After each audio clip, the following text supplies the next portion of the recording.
လူတွေပြောနေတဲ့လမ်းဘေးကကွင်းရဆိုင်ရအောင်မှဒီပွဲစားလုပ်ငန်းကိုလုပ်လို့ရတယ်ဆိုတာတကယ်တော့အမှန်ပဲလားဒါကနှစ်ပိုင်းရှိတယ်ဗျကျွန်တော်တို့ကဒီ agent တယောက်လုပ်တဲ့အခါမှာ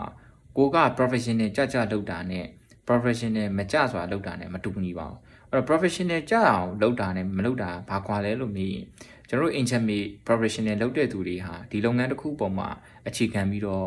ဝင်ငွေတစ်ခုကိုရှာဖွေပြီးတော့ဒီလုပ်ငန်းမှာပြီးဆက်ရမယ့်အလုပ်တွေသူကနေစဉ်လာစဉ်နှစ်စဉ်သူ့အတွက်ဒါမိခိုနေရတဲ့ဟာဖြစ်တယ်လို့သူကိုယ်တိုင်ပြီးဆက်နေတဲ့အရာတွေဖြစ်တယ်ပေါ့နော်အဲ့တော့လမ်းမေးကွန်းရဆိုင်ကနေပြီးတော့လုပ်တဲ့ပုံစံမျိုးတွေကကျတော့သူတို့ကကံပေါ်မူတည်ပြီးတော့လုပ်တာကျွန်တော် professional ဆန်တဲ့ agent တွေဆိုတာကကံပေါ်မူတည်ပြီးလုပ်တာမဟုတ်ဆိုတာကအယောင် post တစ်ခုတင်လိုက်တယ်ချက်ချင်းငါ့ကိုအယောင်ဝယ်မဲ့သူတွေငါ့ကိုဆက်မယ်ကံပေါ်မူတည်ပြီးတော့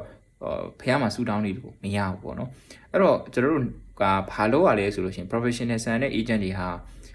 သူတို့မှာနေ့စဉ်လုပ်ရမယ့်lead generation လို့ခေါ်တဲ့ customer တွေလာဖို့အတွက်နည်းလမ်းတွေကိုစဉ်းစားရတယ်ပြီးရင်ကျွန်တော်တို့က client တွေကိုဖုန်းဆက်တဲ့အခါမှာဖုန်းဆက်နည်းတွေကျွန်တော်တို့မှာရှိတယ်ဖုန်းဆက်ဖို့အတွက်လေသူ့ရဲ့ time limit တစ်ခုကိုကျွန်တော်တို့ကထားရတယ်ပြီးတော့ကျွန်တော်တို့က lead conversion rate တွေတက်အောင်လုပ်ဖို့ဆိုလို့ရှိရင်ကျွန်တော် conservation rate နဲ့ appointment rate တွေတိုးရတယ်ဆိုတာဒီလူနဲ့အယောင်းဝင်များများဖြစ်ချင်တယ်ဆိုလို့ရှိရင်ကျွန်တော်တို့ကအိမ်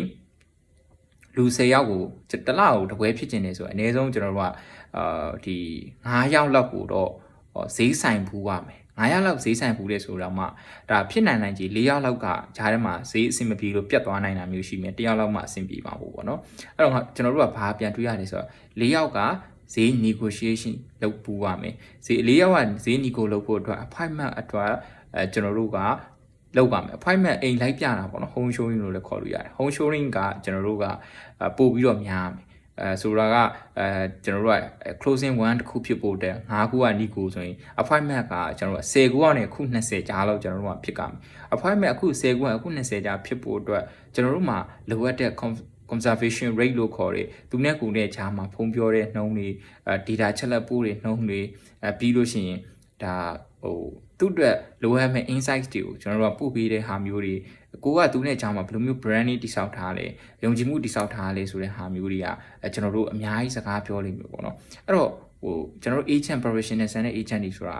ကံပေါ်မူတည်ပြီးလုပ်တာမဟုတ်ဘူးစနစ်ပေါ်အခြေခံပြီးတော့အလုပ်လုပ်အဲ့တော့ system တွေအများကြီးတိစောက်ရတာမျိုးတွေရှိတယ်system တွေဆိုရင်ကျွန်တော်တို့lead generation system တို့ lead conversion system တို့ပြီးရင်ဒီ funnel တွေတိစောက်ရတာမျိုးတို့ negotiate လုပ်တဲ့အခါမှာဘယ်လိုမျိုးလုပ်ရမလဲတို့စသဖြင့်နည်းလမ်းတွေကိုကျွန်တော်တို့က professional agent တယောက်ဟာ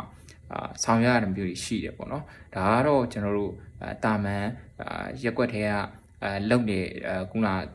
ပုံစံပွဲစားမျိုးနဲ့ကျွန်တော် professional ပွဲစားမျိုးဘာကွာလဲဆိုတာနဲ့ပတ်သက်ပြီးတော့ပြောပြတာဖြစ်ပါတယ်